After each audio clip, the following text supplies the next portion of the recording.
Friends, మనం శ్రీమద్ భాగవతం పంచమ స్కందం 9వ అధ్యాయంలో భాగంగా కాళీమాత భరతుణ్ణి రక్షించిన వృత్తాంతం గురించి తెలుసుకుందాం. సుఖమహర్షి పరీక్షిత్ మహారాజుకు భాగవత పురాణాన్ని ఇలా చెప్పసాగారు. మహారాజా, ఆ విధంగా లేడి శరీరమును విడిచిపెట్టిన భరతుడు తరువాతి జన్మలో ఒక బ్రాహ్మణుని ఇంటిలో జన్మించాడు.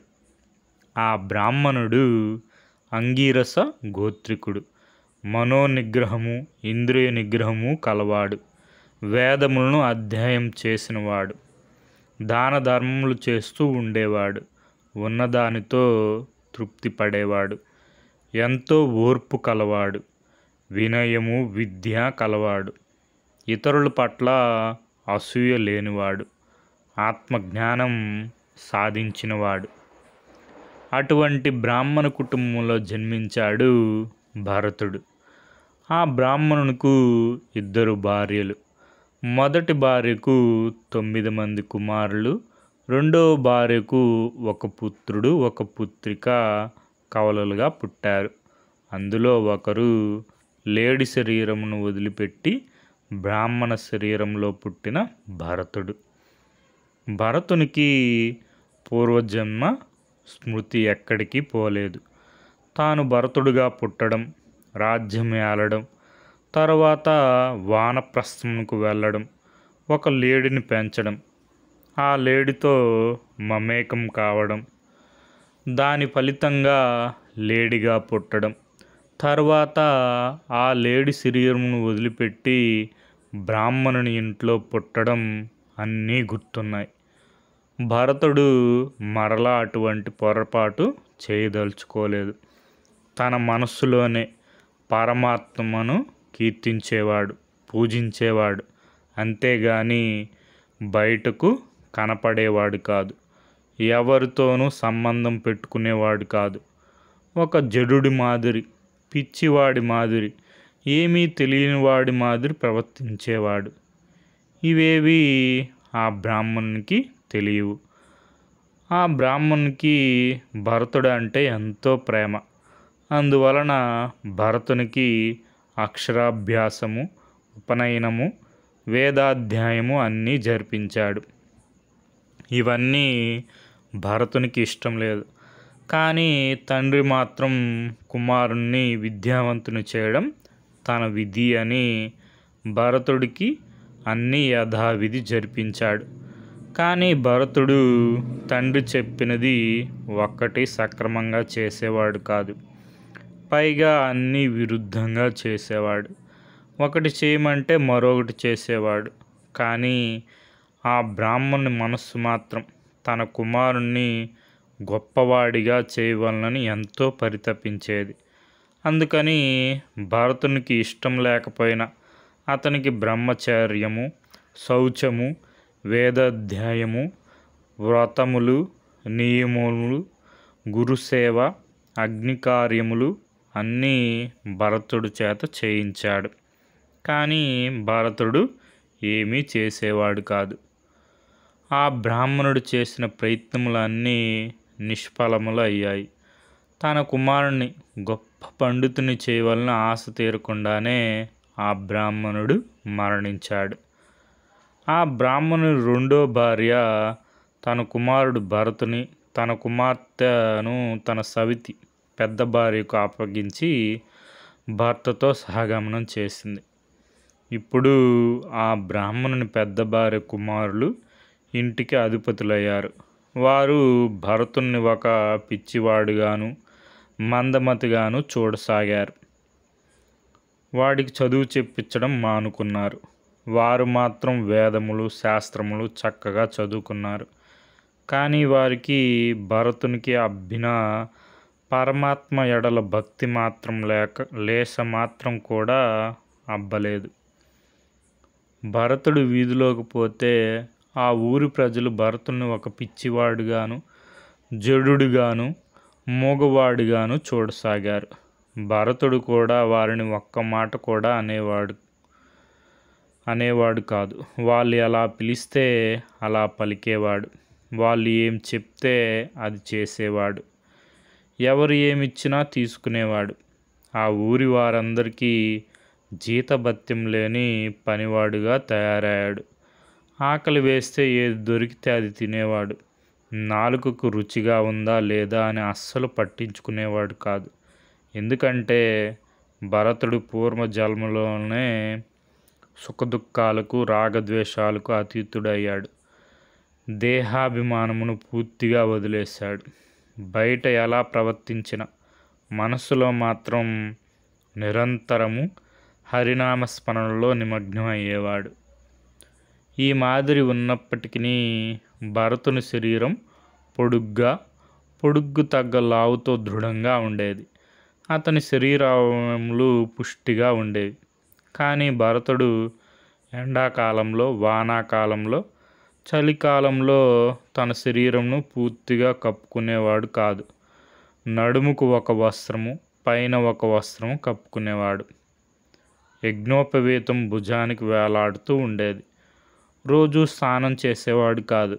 అందుకని అతని శరీరం మలినంగా ఉండేది.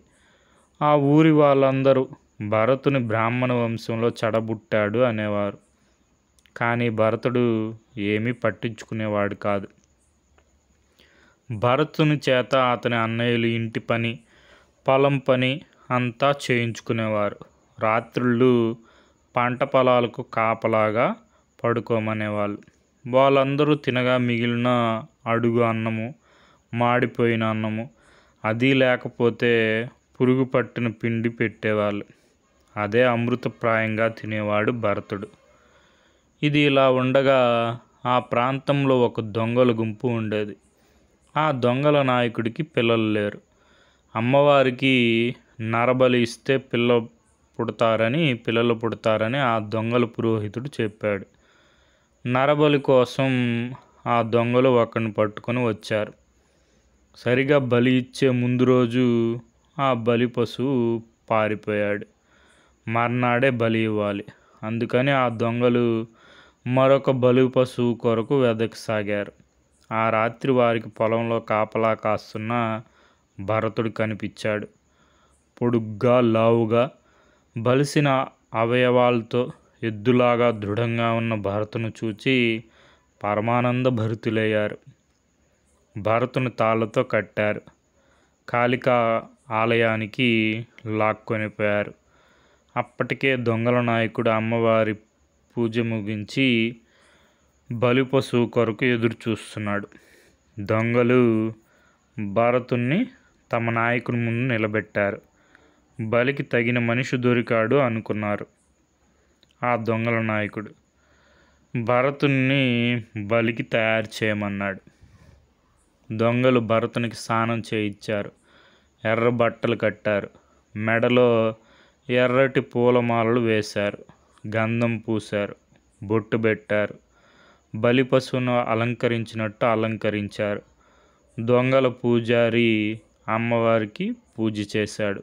భరతుని బలి ఇవ్వడానికి పెద్ద కత్తి పట్టుకొని నిలబడ్డాడు. భరతుని తల నరికి అతని మెడ నుండి కారే రక్తంతో కాలికి అభిషేకం చేయడానికి సిద్ధంగా ఉన్నాడు. దొంగలంతా పూర్తిగా మద్యం సేవించి ఊగిపోతున్నారు. ఒక బ్రాహ్మణుని చంపుతున్నామే అనే బాధ, ఆ అమాయకుడి మీద దయ వారికి ఏ కోసానా లేదు. వారికి అదొక ఆనందంగా ఉంది. అందుకే ఆడుతున్నారు, పాడుతున్నారు. బలిని చూద్దామని ఉత్సాహంతో గంతులు వేస్తున్నారు. ఇదంతా ఒక కంట కనిపెడుతూ ఉంది కాళీమాత. సర్వభూతములను తనతో సమానంగా భావించేవాడు, ఎవ్వరి మీద శత్రుత్వం లేనివాడు, ఎల్లప్పుడూ భగవంతుని మనస్సులో స్మరించేవాడు అయిన ఆ బ్రాహ్మణుని చంపడం ఆ తల్లికి రుచించలేదు. ఆమె ఒక్కసారిగా హుంకరించింది. తన కరాల రూపంతో ఆ విగ్రహాన్ని చీల్చుకొని బయటకు వచ్చింది. ఆమెతో పాటు ఆమె అనుచరులు కూడా వికటాట్టహాసాలు చేస్తూ బయటకు వచ్చారు. అమ్మవారిని చూచిన దొంగలు భయంతో వణికిపోయారు. భరతుణ్ణి వదిలేశారు. భరతుడు అమ్మవారికి నమస్కరించి అక్కడి నుండి వెళ్ళిపోయాడు. ఇంకా కాళీమాత ఆమె అనుచరులు విజృంభించారు. ఆ దొంగల చేతుల్లో ఉన్న కత్తులను తీసుకొని ఆ దొంగల తలను నరికారు. వారి రక్తాన్ని పట్టి తాగారు. వారి రక్తాన్ని ఒళ్ళంతా పూసుకున్నారు. ఆ దొంగల తలకాయలతో బంతులాట ఆడుకున్నారు. ఆ దొంగల కలేబారాల మధ్య కరాల నృత్యం చేశారు. తరువాత ఆ తల్లి తన అనుచరులతో సహా అంతర్ధానం అయింది. ఓ పరీక్షిత్ మహారాజా, భరతుడు లాంటి మహానుభావులకు అపకారం తలపెట్టిన వారికి ఇదే గతి పట్టడంలో ఆశ్చర్యం ఏముంది? ఎందుకంటే భరతుడు సామాన్యుడు కాదు. దేహాభిమానమును అహంకారమును వదిలిపెట్టినవాడు. అన్ని ప్రాణుల యందు పరమాత్మను చూచేవాడు. ఎవ్వరికీ అపకారం చేయనివాడు. ఎల్లప్పుడూ మనస్సులో శ్రీహరిని ధ్యానించేవాడు. తనను బలి ఇవ్వబోతున్న వారిని తెలిసినా చలించనివాడు. అటువంటి భరతుణ్ణి భగవంతుడు రక్షించకుండా ఎలా ఉండగలడు? అందుకే కాళీమాత రూపంలో వచ్చి రక్షించాడు. భగవద్భక్తుల విషయంలో ఇదేమీ ఆశ్చర్యకరమైన విషయం కాదు కదా. ఇది మనకి శ్రీమద్ భాగవతం పంచమ స్కందం 9వ అధ్యాయంలో భాగంగా భరతుణ్ణి కాళీమాత ఏ విధంగా రక్షించిందనే వృత్తాంతం. దీనికి మూలం శ్రీమద్ భాగవతం తెలుగు అనుసరణ కవిత్రేం పాదరేనువు మొదలి వెంకట సుబ్రహ్మణ్యం గారు.